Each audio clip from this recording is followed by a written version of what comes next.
9 মে রোজ শুক্রবার। আজকে হচ্ছে আমরা মোটামুটি 250 কেজি কার্প জাতীয় মাছের রেনু ডেলিভারি করবো। আমাদের মনোসেস তেলাপিয়া মাছ দুটি টাঙ্কিতে মোটামুটি 6 লাখের বেশি মাছ আমরা তুলেছি। হ্যাঁ, আপনার চাইলে কিন্তু শিং মাছও চাষ করতে পারেন। এই মাছটি আপনি চাইলে কোনো এরাটোর ছাড়াই প্রতি শতাংশে আপনারা 5,000 থেকে 7,000 8,000 পিস পর্যন্ত আপনি নিতে পারেন। আসসালামু আলাইকুম, সকল মৎস্যচাষী ভাই বোনদের জানাচ্ছি প্রাণঢালা শুভেচ্ছা। আশা করি আপনারা সকলেই ভালো আছেন। প্রিয় দর্শক, আমরা আজকের ভিডিওতে আলোচনা করবো হচ্ছে গিয়ে, আপনারা যারা আমার চ্যানেলটি সাবস্ক্রাইব করে থাকেন বা আমাদের ইতিপূর্বে অনেক ভিডিও দেখেছেন বা আমাদের কাছে থেকে মাছ সংগ্রহ করেছেন, তারা কিন্তু অবশ্যই জানেন যে প্রত্যেক শুক্রবার আমরা হচ্ছে কার্প জাতীয় মাছের রেনু ডেলিভারি প্রক্রিয়াটি সম্পন্ন করে থাকি। আজকে আমরা যখন ভিডিওটি রেকর্ড করতে যাচ্ছি, এটা হচ্ছে 9 মে রোজ শুক্রবার। আজকে হচ্ছে আমরা মোটামুটি 250 কেজি কার্প জাতীয় মাছের রেনু ডেলিভারি করব। তার পাশাপাশি হচ্ছে আমরা 6 লাখ মনোসেস তেলাপিয়া মাছ এবং 3.5 লাখ দেশি শিং মাছের আমরা ডেলিভারি প্রক্রিয়াটি সম্পন্ন করতে যাচ্ছি। প্রদর্শক, আজকে আপনারা যা ভিডিওতে দেখতে পারবেন, তার পূর্বে আমরা এই 3টি মাছ যেহেতু আমরা ডেলিভারি করবো, সেই 3টি মাছের চাষ পদ্ধতি সম্পর্কে আমরা আলোচনা করব। প্রদর্শক, প্রথমে আমরা আলোচনা করব কার্প জাতীয় মাছের রেনু চাষ পদ্ধতি সম্পর্কে। দেখেন, বাংলাদেশে কিন্তু অনেক জায়গায় এই কার্প জাতীয় মাছের রেনু চাষ হয়ে থাকে, কারণ এই কার্প জাতীয় মাছের রেনু চাষ করে পুনঃ উৎপাদন করে খামারিদের কাছে একটা শ্রেণী রয়েছে চাষি ভাইরা, তারা বিক্রি করে এবং ভালো একটা অঙ্ক টাকা লাভ করে থাকে। সেক্ষেত্রে অনেক মৎস্যচাষী ভাইরা কিন্তু এই কার্প জাতীয় মাছের রেনু সংগ্রহ করতে চান এবং সংগ্রহ করে মাছ চাষ করতে চান। সেক্ষেত্রে যে সমস্যাটি হয়, সেক্ষেত্রে প্রধান যে সমস্যাটি হচ্ছে যে নিম্নমানের হ্যাচারি থেকে তারা অনেকে কম দামে রেনু সংগ্রহ করে থাকে, যার ফলে সেই উৎপাদিত যে রেনুগুলো সেগুলো কিন্তু নিম্নমানের হরমোন প্রয়োগের মাধ্যমে সেই রেনুগুলো উৎপাদন হয়, যার ফলে কিন্তু পুকুরে প্রোডাকশন খুবই খারাপ আসে এবং চাষি লসের সম্মুখীন হয়। তাছাড়া যে সমস্যাটি হয়ে থাকে, সবচেয়ে বেশি যে সমস্যা, সেটা হচ্ছে এক মাসের কথা বলে আরেক মাসে রেনু দিয়ে দেয়। যেমন আপনার সিলভার কাপের রেনু, কাতল রেনু, এগুলো তো আসলে বোঝার খুব একটা সুযোগ থাকে না রেনুর বয়সে। সেক্ষেত্রে আপনার দরকার কাতল মাছ, আপনি কাতল মাছের টাকা পেমেন্ট করছেন, কিন্তু আপনাকে দিয়ে দিল সিলভার কাপ, আপনাকে দিয়ে দিল পুট, আপনাকে দিয়ে দিল বাটা। এটা কিন্তু আপনি আসলে চাষের পরে গিয়ে আপনি বুঝতে পারেন, এভাবে কিন্তু আপনার লসের সম্মুখীন হন। তাছাড়া হচ্ছে কি, এই মাছ চাষ করার সম্মুখীন হওয়ার আরেকটি বিশেষ যে কারণ, সেটা হচ্ছে গুণগত মানসম্পন্ন মাছের পোনার পাশাপাশি হচ্ছে যে সঠিক পদ্ধতিতে পুকুর প্রস্তুতি করা। এই মাছটি চাষ করতে গেলে আপনাকে অবশ্যই সঠিক পদ্ধতিতে পুকুর প্রস্তুতি করতে হবে। সেক্ষেত্রে আপনার যে কাজটি করবেন, পুকুরে পানি অবশ্যই সেচে ফেলে দিতে হবে। তারপর প্রতি শতাংশে 1 কেজি আর চুন প্রয়োগ করবেন। চুন প্রয়োগ করার পর নতুন পানি পুকুরে প্রবেশ করাবেন।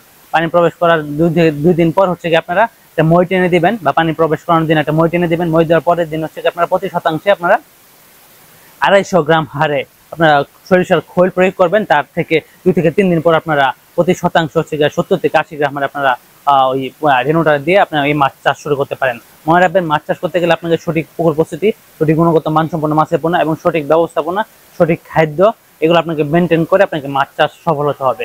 আপনি যখন মাছের রেনুটা নেবেন, তখন সেক্ষেত্রে আপনার যে কাজটি করবেন, যে নেওয়ার সময় সবসময় চেষ্টা করবেন, যেহেতু বর্তমানে বাংলাদেশে মে মাস চলতেছে, তাপমাত্রা খুবই বেশি। সেক্ষেত্রে আমরা যেভাবে ডেলিভারিতে আমরা মোটামুটি সন্ধ্যার পরে ডেলিভারি দিই, সেক্ষেত্রে আমরা মোটামুটি আপনার সন্ধ্যার পরে মাছটা নেওয়ার চেষ্টা করবেন এবং সঠিক এসি গাড়ির মাধ্যমে মাছ নেওয়ার চেষ্টা করবেন। যদি আপনার গাড়ি দূরে হয়, মানে আপনার লোকেশনটা হ্যাসি থেকে দূরে হয়, সেক্ষেত্রে এসি গাড়ির মাধ্যমে আপনারা এটা নেওয়ার চেষ্টা করবেন। আপনারা যদি চাইলে আমাদের কাছে কার্প মাছ রেনু এবং পোনা সংগ্রহ করে আপনারা চাষ করতে লাভবান হতে পারেন। বিশেষ এখন আমরা আলোচনা করবো আমার অতি পরিচিত মাছ মনোসেস তেলাপিয়া মাছ চাষ সম্পর্কে, এবং আপনাদের দেখাবো সেই মনোসেস তেলাপিয়া মাছ চাষে বিক্রির পূর্বে যে আমাদের যে প্রস্তুতি সেটি। প্রিয় দর্শক, এই যে আপনারা দেখতেছেন যে টাঙ্কিতে যে ঝর্ণার স্রোতগুলো দেওয়া হচ্ছে, এগুলো কিন্তু আমরা হচ্ছে গিয়ে আমাদের যে মনোসেস তেলাপিয়া মাছ, সেগুলো আমরা হাফা থেকে তুলে এনে তারপর আমরা সেগুলোকে হচ্ছে এখানে রেখে আমরা 6 থেকে 7 ঘন্টা আমরা ঝর্ণার ভিতরে রেখে তারপর আমরা সেগুলো ডেলিভারি দিয়ে থাকি। প্রিয় দর্শক, মনোসেস তেলাপিয়া মাছ চাষ খুবই লাভজনক। আপনারা হচ্ছে ইতিপূর্বে অনেক চ্যানেলে, অনেক ভিডিওতে অনেক দালাল এবং প্রতারকদের কাছ থেকে আলোচনা শুনেছেন এবং তাদের কাছে মাছ নিয়েছেন, মাছ নিয়ে প্রতারিত হয়েছেন এবং লসের সম্মুখীন হয়েছেন। প্রিয় দর্শক, আপনাকে মনোসেস তেলাপিয়া মাছ চাষ করতে গেলে আপনাকে প্রথমে যে কাজটি করতে হবে, সেটি হচ্ছে আপনাকে অবশ্যই নার্সিং ব্যবস্থাপনা থাকতে হবে, সুন্দর একটি নার্সিং ব্যবস্থাপনা। যদি আপনার কোনো কারণে মনে হয় যে আপনি নার্সিং করবেন না, সেক্ষেত্রে আপনি মনোসেস তেলাপিয়া মাছ চাষটা করবেন না, দয়া করে আপনি অন্য কোনো মাছ চাষ করতে পারেন। এরপর এই যে নার্সিং ব্যবস্থাপনার পাশাপাশি আপনাকে সঠিক পুকুর প্রস্তুতি, তার পাশাপাশি গুণগত মানসম্পন্ন মাছের পোনা। হ্যাঁ, আমরা যদি ইতিপূর্বে অনেক ভিডিওতে আলোচনা করেছি বা আমাদের ইতিপূর্বে আমরা একটা ভিডিও দিয়েছি, সেখানে হচ্ছে পুকুরের আয়তন অনুযায়ী যে মাছের যে ঘনত্বটা, সেটা সম্পর্কে দেখেন। আমাদের বাংলাদেশে কিন্তু চিরচাহিত একটা নিয়ম রয়েছে যে মনোসেস তেলাপিয়া মাছ কথা শুনলেই 250 থেকে 300 পিস প্রতি শতাংশে দিয়ে দাও, এরাটোর ছাড়া, বা চাইলে 350 পিস দিতে পারেন। হ্যাঁ, এটা আসলে হচ্ছে যে দালাল এবং প্রতারকরা আসলে তাদের ব্যবসার স্বার্থে অধিক পোনা বিক্রি করার সাথে এই কাজটি করে থাকে। সেক্ষেত্রে আপনার অবশ্যই সাবধান অবলম্বন করবেন। যদি আপনার পুকুরের আয়তন 1 একরের বেশি হয়, সেক্ষেত্রে আপনার 1 একর থেকে 2 একর হয়, সেক্ষেত্রে প্রতি শতাংশে আপনারা 210 পিস মাছ দিতে পারেন। আর যদি 3 একর 4 একর হয়, 5 একর হয়, সেক্ষেত্রে আপনারা চাইলে 250 পিস মাছ দিতে পারেন। আর যদি আপনারা এয়ারওয়াটার ইউজ করতে পারেন, হ্যাঁ, তাহলে আপনার চাইলে 300 পিস মাছ দিতে পারেন। আর যদি 24 ঘন্টা এয়ারওয়াটার এবং পুকুরে পানি পরিবর্তন ব্যবস্থা থাকেন, সেক্ষেত্রে আপনারা তাহলে 350 থেকে 400 পিসও মাছ দিতে পারেন। তবে আমরা বলে থাকি যে আপনি যেহেতু নতুন চাষি বা পুরাতন চাষি, আপনি অল্প লাভ করেন, তবে মানে ক্ষতি হওয়া হচ্ছে তো লাভ হওয়া ভালো। সেক্ষেত্রে আপনারা সঠিক ঘনত্বে মাছের চাষ করেন। সেক্ষেত্রে আপনার যদি বললাম তো যে যদি আপনার পুকুরটা 50 শতক থেকে 100 শতকের ভিতরে হয়, সেক্ষেত্রে আপনার প্রতি শতাংশে 150 থেকে 180 পিস মাছ দেন। আর যদি 50 থেকে 40 শতকের ভিতরে হয়, সেক্ষেত্রে আপনার 120 থেকে 150 পিস মাছ দিবেন। মনে রাখবেন, যে যতই কথা বলুক, গভীর অগভীর, হ্যাঁ, তাছাড়া হচ্ছে গিয়ে ছোট বড় পুকুরে মনোসেস তেলাপিয়া মাছ চাষ করা যায়, ঠিক আছে, কিন্তু বাণিজ্যিকভাবে চাষ করতে গেলে কিন্তু একটা নির্দিষ্ট আয়তন রাখা রয়েছে। সেক্ষেত্রে আপনাকে অবশ্যই 50 শতক প্লাস পুকুর হলে সেই পুকুরে আপনি বাণিজ্যিকভাবে মনোসেস তেলাপিয়া মাছ চাষ করে লাভবান হবেন।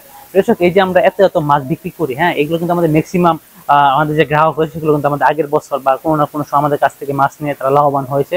তারাই কিন্তু এই মনোসেস তেলাপিয়া মাছটা আমাদের কাছে সংগ্রহ করে থাকে। তারপরে দর্শক, আমাদের মনোসেস তেলাপিয়া মাছের যেমন গুণগত মান রয়েছে, তার পাশে আমরা একটা গাইডলাইন বই দিয়ে থাকি, যে গাইডলাইন বই আপনাকে সমাজে একজন সফল চাষ হিসেবে প্রতিষ্ঠিত করবে এবং গুণগত মান সম্পন্ন মাছের পণ্য আপনি চাষ করে সমাজে লাভবান হবেন। তারপরে আপনি যদি মনোসেস তেলাপিয়া মাছ চাষ করতে চান এবং সমাজের সফল চাষ হিসেবে প্রতিষ্ঠিত হতে চান, অবশ্যই আমাদের যোগাযোগ করবেন আমাদের স্ক্রিনে থাকা নাম্বারে।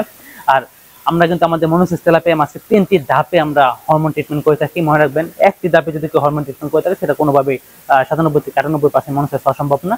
আমরা 3টি ধাপে মনোসেস তেলাপিয়া মাছকে মনোসেস করার জন্য আমরা হরমোন ট্রিটমেন্ট করে থাকি, যার ফলে আমাদের হ্যাঁচে উৎপাদিত মনোসেস তেলাপিয়া মাছ 97 থেকে 98% মনোসেক্স হয়। আর আপনারা কিভাবে চাষ করবেন, সেটা কিন্তু আমাদের গাইডলাইন বই আপনারা পেয়ে যাবেন। প্রিয় দর্শক, এখন আমরা যে ট্যাঙ্কির সামনে দাঁড়িয়ে রয়েছে, আপনারা দেখতে পাচ্ছেন এই যে হালকা ঝর্ণা চলতেছে, হ্যাঁ, এই হালকা ঝর্ণা চলতেছে, এগুলো হচ্ছে শিং মাছের যে ঝর্ণার ব্যবস্থাপনা, সেটা আপনারা দেখতে পাচ্ছেন। শিং মাছের আসলে ওইরকম ঝর্ণা লাগে না। আপনারা দেখতে পাচ্ছেন কিছুক্ষণ আগে যে আমরা মনোসেস তেলাপিয়া মাছের যে ঝর্ণার স্যুটটা দিয়েছি, শিং মাছের ক্ষেত্রে কিন্তু তেমন একটা ঝর্ণা লাগে না। হ্যাঁ, তারপর আমরা হচ্ছে 3 ঘন্টা, 3.5 ঘন্টা বা 4 ঘন্টা আমরা একটু হালকা, যে এইভাবে আমরা হালকা ঝর্ণার ভিতরে রেখে আমরা মাছগুলোকে আমরা তৈরি করে থাকি।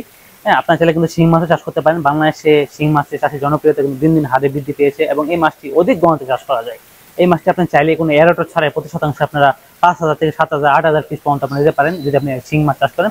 শিং মাছ চাষ করতে গেলে আপনাকে একটি সঠিক পুকুর ব্যবস্থাপনা করতে হবে।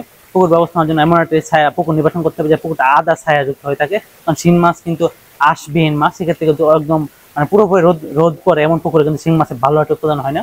আপনি কেমন একটি পুকুর নির্বাচন করবেন যেন আধা ছায়া থাকে, ওই পুকুরটাতে এমন পুকুর নির্বাচন করে আপনারা 30 শতক, 40 শতক, 50 শতক যে কোনো পুকুরে আপনারা শিং মাছ চাষ করতে পারেন। এবং প্রতি ঘনত্বটা নির্ভর করে আপনি চাষি হিসাবে কতটুকু করতে পারবেন বা আপনার অভিজ্ঞতা, হ্যাঁ, আপনার চাষের যে ব্যবস্থাপনা তার উপর ঘনত্ব নির্ভর করে আপনি চাইলে সেভাবে শিং মাছ আপনারা চাষ করতে পারেন। শিং মাছে পুকুর প্রস্তুতি সম্পর্কে আমরা বলতে গেলে সহজে বলিনি।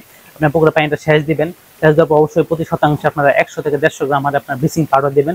ব্লিচিং পাউডার দেওয়ার পর পুরোটা মইটিনে দিবেন। মইটিনে দেওয়ার 2-1 দিন পর হচ্ছে প্রতি শতাংশে 500 গ্রাম চুন প্রয়োগ করবেন। চুন প্রয়োগের পর আবার মই টানবেন। মই টানার পর হচ্ছে কি আপনারা পুকুরে প্রথমে 3.5 ফিট পানি দিবেন। পানি দেওয়ার পর আবার পুকুরে 500 গ্রাম আপনারা চুন প্রয়োগ করবেন। চুন প্রয়োগ করার পর আপনারা 3 দিন অপেক্ষা করবেন। 3 দিন অপেক্ষা করার পর আপনার প্রতি শতাংশে হচ্ছে যে কাজটি করবেন, প্রতি শতাংশের জন্য হচ্ছে 100 থেকে 150 গ্রাম ময়দা, হ্যাঁ, তার পাশাপাশি 50 গ্রাম চিটাগুড়, 10 গ্রাম ইস্ট, এগুলো আপনারা মিশিয়ে ফার্মেন্টেশন করে 38 ঘন্টা ফার্মেন্টেশন করে পুকুরে ছিটিয়ে দিবেন। ছিটিয়ে দেওয়ার 3 দিন পর হচ্ছে দেখবেন যে পুকুরে পানি আস্তে আস্তে সবুজ হয়ে যাচ্ছে। আর 3 দিন পর হচ্ছে আপনারা পুকুরে শিং মাছটা মজুত করবেন। এবং শিং মাছ চাষে যদি আপনার লাভবান হতে চান, সেক্ষেত্রে আপনাকে অবশ্যই 85% থেকে 80% আপনাকে ফিমেল মাছটা সংগ্রহ করতে হবে। যদি আপনারা ফিমেল মাছটা সংগ্রহ করতে না পারেন, সেক্ষেত্রে কিন্তু আপনারা শিং মাছ চাষে বিশেষ করে লাভবান হতে পারবেন না। কারণ আপনি দেখবেন যে শিং মাছের ফিমেল মাছ যখন 100 গ্রাম ওজন হয়ে গেছে, তখন দেখবেন যে মেল মাছের ওজন মাত্র 30 গ্রাম, 25 গ্রাম। সেক্ষেত্রে আপনাকে অবশ্যই বিশ্বস্ত স্বনামধন্য হ্যাচারি থেকে আপনাকে মাছের পণ্য সংগ্রহ করতে হবে। তার পাশাপাশি আপনি চাইলে শিং মাছ নার্সিং করতে পারেন, হ্যাঁ, নার্সিং করে নিলে ভালো। আর তেলাপিয়া মাছ কিন্তু অবশ্যই আপনাকে নার্সিং করতে হবে। আর শিং মাছের যে ব্যবস্থাপনা, যদি আপনি দূর থেকে সংগ্রহ করেন, সেক্ষেত্রে 4000 থেকে 5000 লাইনে মাছটা সংগ্রহ করবেন। কোনোভাবে 100 মানে 1500, 1000, 1200 লাইনে মাছটা দূর থেকে সংগ্রহ করবেন না। কারণ শিং মাছে যখন বড় হয়, শিং মাছের কাঁটাটা কিন্তু আরো সুশাল হয়ে থাকে। যেক্ষেত্রে আপনি বড় সাইজের মাছ সংগ্রহ করেন, সেক্ষেত্রে কিন্তু একটা সাথে কাঁটা নিয়ে মানে একটা গায়ে গিতে যেতে পারে। সেক্ষেত্রে আপনার অবশ্যই সাবধানতা অবলম্বন করবেন এবং পুকুরে এর থেকে আপনার ব্যাপক ক্ষয়ক্ষতির সম্মুখীন হতে হবে। আপনার এভাবে যদি শিং মাছ চাষ করেন, এভাবে যদি আপনি মনোসেস তেলাপিয়া মাছ চাষ করেন, এভাবে যদি কার্প মাছের চাষ করতে পারেন, আসলে আপনার সমাজের সফল চাষ হিসেবে প্রতিষ্ঠিত হবেন। তার পাশাপাশি আমরা বাই বাই হ্যাচারি নার্সারি পরিবারের পক্ষ থেকে একটা ফিশ নেটওয়ার্ক রয়েছে আপনাদের পাশে। আপনারা আমাদের কাছে 24 ঘন্টায় পরামর্শ পেয়ে যাবেন। আর যে কোনো গুণগত মানসম্পন্ন মাছের পোনা সংগ্রহের জন্য অবশ্যই আমাদের স্ক্রিন থাকে নাম্বার যোগাযোগ করবেন। প্রিয় দর্শক, আজকে ভিডিওতে দীর্ঘায়িত করতে চাচ্ছি না। আমাদের পরবর্তী ভিডিও আসার পর্যন্ত সকলের সুস্বাস্থ্য এবং সুদীর্ঘায়ু কামনা করে এখানে বিদায় নিচ্ছি। আসসালামু আলাইকুম।